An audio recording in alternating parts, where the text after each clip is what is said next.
Kevin Beard from Westwood Elementary. I'm the technology teacher here. And this is a great book called Whoosh. It's written by Chris Barton and illustrated by Don Tate. This was Lonnie Johnson's. This is a true story about Lonnie Johnson, by the way. Super Soaker Stream of Inventions. Great book, boys and girls. Got a nice little layout of inventions here by Lonnie Johnson.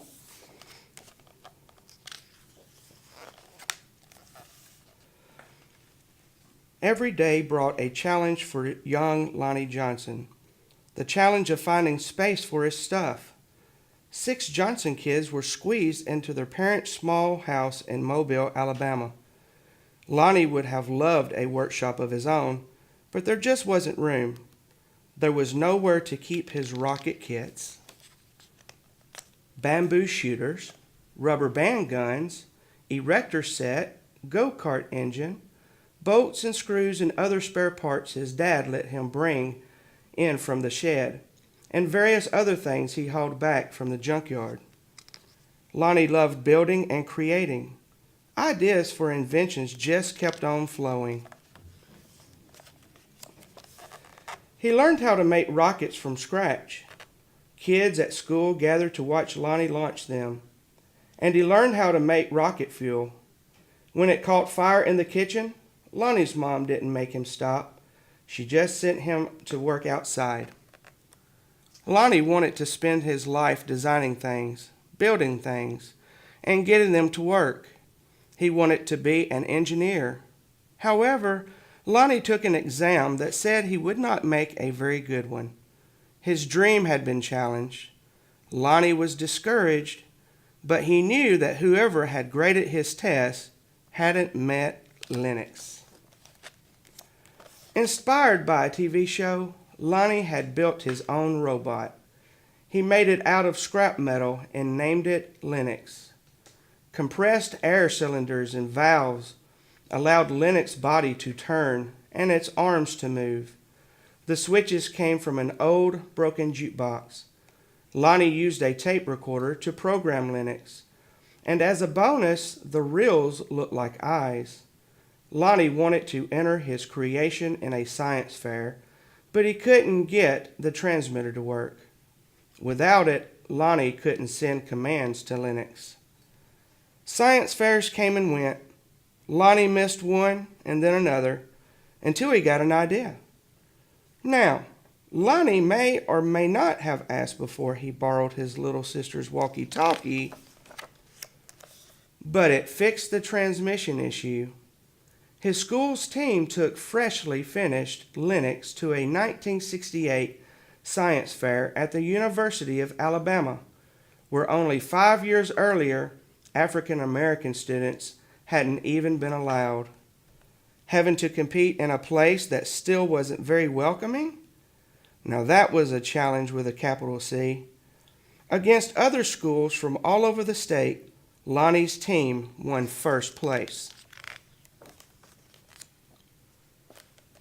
Soon Lonnie left home to go to college at Tuskegee Institute, where he stood out as a self-confident, insightful, creative thinker. He stood out as a student who asked the right questions, precisely defined problems, and formulated solutions. And he stood out as the guy who built his own booming sound system out of cast-off electronics. It even had lights that flashed in sync with the beat. Lonnie sometimes studied right in the middle of his own parties. The extra studying paid off. He became an engineer after graduation, and that took him beyond Alabama, way beyond. When NASA was sending an orbiter and probe called Galileo to Jupiter, the space agency needed to ensure a constant supply of power to the orbiter's computer memory. The engineer who had to figure out how to do it was Lonnie. His challenge was to come up with a lightweight backup system able to keep essential functions going in case the main power was lost. It wasn't easy, it wasn't obvious, but Lonnie found a solution. Some of NASA's Jet Propulsion Laboratory doubted his idea would work. Lonnie convinced them it would. He was right.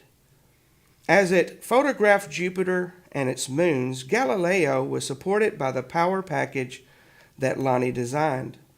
Much of what we know about Jupiter could have been at risk in a power failure if not for Lonnie. Ideas for other problems to solve just kept on flowing. They followed whether Lonnie was working with hundreds of people at NASA or up late tinkering with his own inventions in, finally, his own workshop. And Lonnie knew the world's millions of refrigerators and air conditioners needed a new cooling system, one that didn't use R12, a chemical that was bad for the environment. He had an idea for using water and air pressure instead. To test his idea, he made a pump and nozzle, connected them to the bathroom faucet, turned on the faucet, turned on the pump, and then whoosh! The stream that blasted across the bathroom was so powerful, it created a curtain swirling breeze. It also gave Lonnie an idea for yet another invention. This, he thought, would make a great water gun. First, he had to find or make the parts, including a pump small enough for a child to handle. Then he had to glue the parts together into a prototype, an early version with room for improvement. Finally, Lonnie tested his strange-looking squirt gun at a picnic. "Does it really work?" a man asked. "Sure," Lonnie said. "Want to see?" Lonnie worked the pump, which squeezed air into a chamber. When he pulled the trigger, the air escaped, forcing water out with a whoosh. For a water battle to be a fair fight, there couldn't be just one of Lonnie's water guns. He needed help making more. So he went to a toy company, after toy company, after toy company. The word no flowed again and again, but finally one company said yes. It planned to make his water gun. Lonnie also had other projects, a water-propelled toy airplane, 2 kinds of engines, and his cooling system.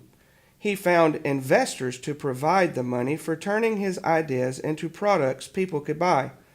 He made a leap of faith, quit his day job, and devoted himself to full-time inventing. But soon each plan fell apart, even the one for the water gun. And these things sometimes happen, but when they happen one after another to the same person, well, that's some pretty bad luck. And Lonnie didn't have a job. He didn't have money he'd been counting on. He and his family had to move out of their home and into a little apartment. He was angry and scared. But Lonnie had dealt with challenges all of his life. He knew a lot about solving problems, and he still believed in his inventions, especially the water gun. Lonnie went looking for another toy company. In 1989, he found a toy maker who was interested in seeing the water gun if Lonnie ever happened to be in Philadelphia. "But don't make a special trip," the guy said. Lonnie made a special trip. In his wife's suitcase, he carried a new prototype. He unpacked it, filled the tank with water, pumped the gun until the air pressure was good and high, and whoosh! Wow!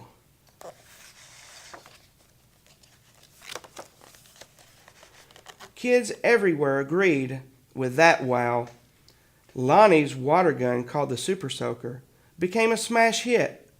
In no time, there were Super Soakers in backyards and on beaches, in parks and on playgrounds. Each sale of a Super Soaker put a little money into Lonnie's pocket.